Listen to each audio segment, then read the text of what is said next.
유다가 그에게 가까이 가서 이르되 내 주여 원하건대 당신의 종에게 내 주의 귀에 한 말씀을 아뢰게 하소서. 주의 종에게 노하지 마소서. 주는 바로와 같으심이니이다. 이전에 내 주께서 종들에게 물으시되 너희는 아버지가 있느냐 아우가 있느냐 하시기에 우리가 내 주께 아뢰되 우리에게 아버지가 있으니 노인이요 또 그가 노년에 얻은 아들 청년이 있으니 그의 형은 죽고 그의 어머니가 남긴 것은 그뿐이므로 그의 아버지가 그를 사랑하나이다 하였더니 주께서 또 종들에게 이르시되 그를 내게로 데리고 내려와서 내가 그를 보게 하라 하시기로 우리가 내 주께 말씀드리기를 그 아이는 그의 아버지를 떠나지 못할지니 떠나면 그의 아버지가 죽겠나이다. 주께서 또 주의 종들에게 말씀하시되 너희 막내 아우가 너희와 함께 내려오지 아니하면 너희가 다시 내 얼굴을 보지 못하리라 하시기로 우리가 주의 종 우리 아버지에게로 도로 올라가서 내 주의 말씀을 그에게 아뢰었나이다. 그 후에 우리 아버지가 다시 가서 곡물을 조금 사오라 하시기로 우리가 이르되 우리가 내려갈 수 없나이다. 우리 막내 아우가 함께 가면 내려가려니와 막내 아우가 우리와 함께 가지 아니하면 그 사람의 얼굴을 볼 수 없음이니이다.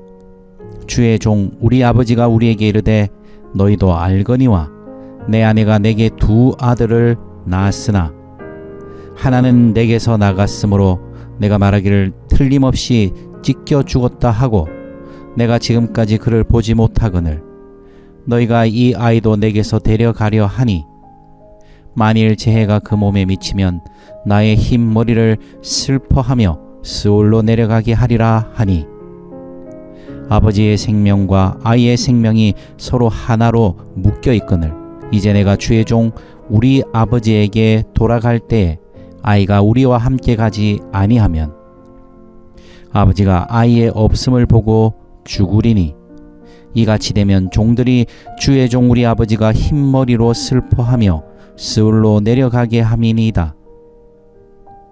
주의 종이 내 아버지에게 아이를 담보하기를 내가 이를 아버지께로 데리고 돌아오지 아니하면 영영이 아버지께 죄짐을 지리이다 하였사오니 이제 주의 종으로 그 아들을 대신하여 머물러 있어 내 주의 종이 되게 하시고 그 아이는 그의 형제들과 함께 올려 보내소서.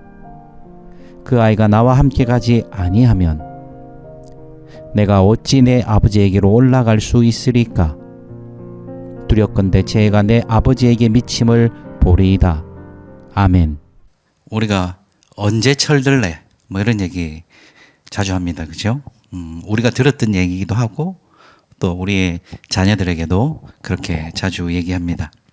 철이 든다는 것, 즉 나이가 들어가면서 보지 않던 것들, 보지 못했던 것들이 보이고 깨달아지고 느껴지고 우리가 이제 인생이 좀 철이 들어간다. 조금 인생이 인생다워진다. 성숙해진다. 우리 그렇게 보지 않습니까? 오늘 본문을 보면 유다가 철이 들었다. 나의 값을 할 뿐 아니라 영적으로도 많은 부분에 있어서 좀 더 성숙해지고 철이 든 유다를 발견하게 됩니다. 유다는 굉장히 이기적일 뿐 아니라 계산에 능한 사람이었습니다. 계산이 빠르고 계산적인 자기의 이익과 손해를 빨리 간파할 줄 아는 그런 사람이죠. 근데 오늘 유다가 18절에 보니까 유다가 요셉 앞에 그에게 요셉 앞에 나와서 요셉에게 말을 합니다. 지금은 이제 요셉이 자기 동생인 걸 모르니까 어쨌든 이 애굽 제국의 실권자 그리고 지금 계속적으로 앞에 많은 혐의들을 받고 억울하고 또 의심을 받고 여러 가지 지금 상황들이 그렇게 좋지 않은 상황임에도 불구하고 유다가 나서서 요셉에게 자신의 상황과 또 이런 상황들을 헤쳐나가게 풀어가기 위한 해법을 제시하기 위해서 대화를 시도합니다. 요즘이야 뭐 누구나 대화하는 것이 뭐 그렇게 어렵지 않습니다만은 그 당시에 노예로 불리고 어떻게 보면 하층민으로 취급되는 이런 유다와 그 야곱의 아들들이 애굽의 총리에게 애굽의 실권자의 그 당시 제국의 권력의 중심에 있는 사람에게 말을 건다는 것은 매우 위험한 일이지요. 그 자체가 이미 괘씸죄로 목숨을 잃을 수도 있는 문제입니다. 그럼에도 불구하고 유다는 오늘 18절인 대로 요셉 앞에 나와서 말을 하기 시작합니다. 그래서 뭐라고 얘기합니까? 노하지 마시고 제 말씀을 한번 들어봐 주십시오라고 간청하게 되죠. 이 자체가 위험한 일이고 이 자체가 굉장히 자신의 인생의 마지막이 될 수 있는 순간이 될 수도 있는 위험한 행동이죠. 유다가 그 일을 실행합니다. 아무도 나서지 않을 때 사실 루벤도 있고 시므온도 있고 자신의 위에 형님들이 있지만 이 상황을 해결하기 위해서 뭔가 하는 사람이 없어요. 꼭 몰뚱몰뚱 쳐다보고 있는 어떻게 될지 모르니까. 그런데 유다가 나서서 위험과 손해가 뻔함에도 불구하고 이것을 책임지겠다는 자세로 이 문제에 접근하기 시작하는 거죠. 우리가 세상을 보면 굉장히 이 자세가 어떻습니까? 손해가 날 게 뻔하면 이거 발 디뎠다가 괜히 피해가 올 것 같으면 발을 뺍니다. 이익이 날 것 같으면 재빨리 발을 넣죠. 그게 세상의 방식입니다. 세상에서는 그런 것을 굉장히 사람이 머리가 재빠르다, 상황 판단이 빠르다 이렇게 얘기하지만 하나님 나라에서는 그렇지 않죠. 손해일 때, 어려울 때 유다와 같이 책임지고 앞에 나올 수 있는 자세, 책임지고 앞에 나서서 이 문제들을 어떻게든 해결해 보려고 하는 이런 자세가 하나님 나라에는 더 합당한 자세입니다. 우리는 슬금슬금 뒤로 물러나는데 혹시 익숙해져 있지 않은지, 좀 피해가 올 것 같고 내가 하고 싶은 걸 못할 것 같고 내가 힘들 것 같으면 다들 뒤로 빼는 거죠.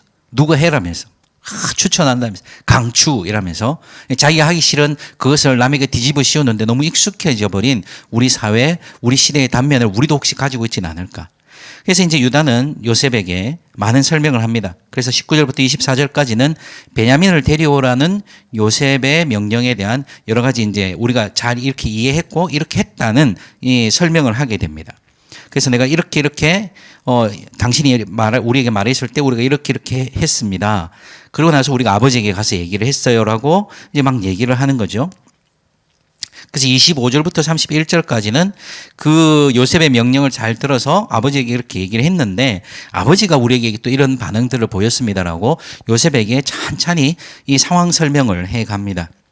상황 설명이 물론 그 중요하지만 이 상황 설명보다 제가 집중하고 싶은 것은 계속 유다가 오늘 19절부터 31절까지 계속 말을 하면서 누구를 얘기하고 있냐면 아버지를 얘기한다는 거죠. 유다의 관심이 뭐냐면 지금 왜 요셉 앞에 이렇게 나서서 많은 말들을 하고 위험하지만 손해보게 뻔한데 이렇게 말을 하는 이유는 자신의 마음속에 있는 아버지 때문이었습니다. 그래서 20절에도 보면 아버지로 시작했죠. 아버지, 22절에도 아버지, 계속 그 아버지 얘기를 합니다. 아버지 얘기를 하면서 이 베냐민에 대한 아버지의 편애, 베냐민에 대한 아버지의 집착, 즉 라헬로부터 시작되고 요셉 그리고 베냐민으로 이어지는 이 야곱의 집착과 편애를 이 유다가 너무 잘 알고 있을 거 아니에요. 그렇지만 그 아버지를 비난하기보다는 요셉에게 계속 우리 아버지는 막내가 없으면 안 됩니다. 그래서 20절에도 보니까 이 노년에 얻은 아들 청년이 있는데 그 라헬이 남긴 마지막 아들이 이 베냐민이고 그를 아버지 야곱이 사랑합니다. 그리고 22절에 보면 그 아이가 아버지를 떠나면 아버지가 죽고 말 것입니다. 예, 아버지가 또 이 베냐민에 대해서 계속 그 염려하고 그래서 29절 30절에도 보십시오. 너희가 이 아이도 내게서 데려가려 하니 만일 제가 그 몸에 미치면 나의 흰머리를 슬퍼하며 서울로 내려가게 하리라 하니 또 아버지의 30절 아버지의 생명과 아이의 생명이 서로 하나로 묶여 있거늘. 그러고 나서 31절에 뭐라고 얘기합니까? 아버지가 아이 없음을 본다면, 즉 베냐민을 못 데려간다면, 베냐민을 혹시 베냐민에게 해가 생긴다면 우리 아버지는 죽어버릴 것 같습니다. 죽습니다. 그래서 유다의 마음속에 계속 들어차 있는 건 뭐죠? 아버지였습니다. 불만이 있지 않았겠습니까? 왜 그렇게 자신도 아들인데 요셉에게 집착하더니 베냐민까지 집착하는 그 아버지의 모습들. 그러나 유다는 이제 나이가 들어서인지 모르겠지만 이 아버지의 마음을 헤아리고 있는 것이죠. 우리 아버지가 얼마나 사랑하는지 모릅니다. 우리 아버지가 얼마나 이 아들에게 사랑을 갖고 있는지 모릅니다. 예, 그래서 아버지의 슬픔을 헤아리죠. 이 아들 베냐민마저 떠난다면 우리 아버지는 이 슬픔을 감당할 수 없는 사람입니다. 그래서 아버지가 편애하고 집착하는 것에 대해서 알고 있지만 뭐 하는 것이다? 그 편애와 집착에 대한 헤아림이 있다. 우리는 다른 이들을 얼마나 그 다른 이들의 아픔과 슬픔에 대해서 헤아릴 수 있을까? 이 나이가 들어간다는 것은, 그리고 또 영적으로 성숙해진다는 것은 바로 이 헤아림이 깊어진다는 생각이 듭니다. 유다가 아버지의 편애와 집착에 대해 화를 내기보다는 그 편애와 집착을 헤아려 주는 것. 그래, 오죽하면 저러시겠나. 물론 이것은 뭐 죄를 덮자, 죄를 죄로 여기지 말라 이런 얘기가 아니죠. 오죽하면 저러겠나라는 아버지의 마음에 대한 이해와 헤아림이 유다의 마음속에 넘치고 있는 것이죠. 우리도 좀 헤아릴 필요가 있습니다. 좀 우리가 어리석은 것이 뭐냐면 자꾸 누군가 나를 헤아려 주기를 기대하지, 내가 누군가를 헤아려 줌에 대해서 너무 인색하고 그 헤아려 줌에 대해서 너무 손해라고 생각한다는 것이죠. 여러분, 헤아려 주십시다. 책임지는 자리에 나와서 손해가 볼 것이 뻔한데, 위험한데, 이 앞에 나와 있는 유다의 마음속에는 그 아버지에 대한 헤아림이 있는 것이죠. 우리 부모님 좀 헤아려 드리십시다. 저도 요즘 저희 아버지 어머니를 많이 헤아리려고 애씁니다. 부족하지만 헤아려 드려야 되죠. 그 마음이 그러시겠지. 자, 그런 헤아림으로 그치는 것이 아니라 이제 32절에 보면 이 유다가 굉장히 강력한 선언을 하죠. 뭘 합니까? 32절 33절이죠. 그래서 내가 대신해서, 베냐민을 대신해서 종이 되겠습니다. 노예가 되겠습니다. 내가 내 인생, 지금 유다의 가족들, 유다의 인생은 다 저기 야곱의 그게 있습니다. 가나안에 있습니다.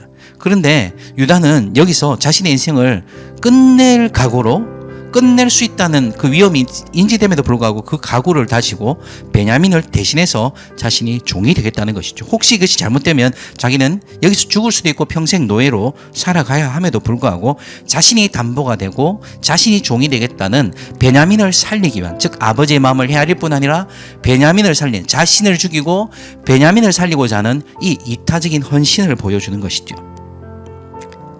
오늘 우리의 시대는, 우리의 사회는, 또 우리의 속내는 나를 살리기 위해서, 내가 어떻게 하면 살아나서, 내가 어떻게 하면 잘 살고, 내가 어떻게 하면 행복해지고, 내가 어떻게 하면 내가 원하는 바를 다 가지고, 내가 어떻게 하면 내가 원하는 걸 좀 하고 살까에 집착하고 몰입하고 욕망하지 않습니까? 예, 그러나 유다는 어떻게 합니까? 내가 이제 주의 종이 되고 대신 내가 죽겠습니다. 대신 내가 희생하겠습니다로 바뀌는 것이죠. 이것은 우리가 내일도 보겠지만 이 유다의 발언과 이 유다의 태도는 바로 요셉에게 엄청난 치유의 시작일 뿐 아니라 이 감정이 북받쳐 오르게 하는, 유다가 전에는 요셉을 죽이고 요셉을 죽임으로써 자신의 어떤 이익과 자신의 어떤 뭔가를 얻으려고 했다면 이제는 자신을 죽이고 베냐민을 살리려고 하는 그 사랑 때문에, 이 유다의 이 사랑, 희생, 헌신이 나중에 이제 우리가 내일 보겠습니다. 요셉에 많은 감동을 주죠. 자, 우리는 어떻습니까? 우리는 희생하고 섬기고 내어줌에 익숙한가요? 공동체란 분위기 좋게 잘 모여서 잘 지내는 게 아니죠.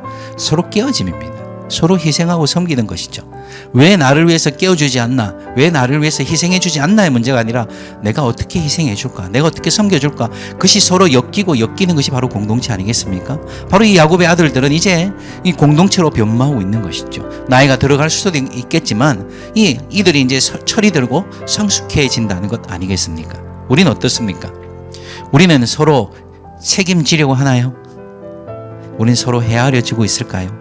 우린 서로 나의 손해가 분명함에도 불구하고 희생해 주려고 하고 있을까요?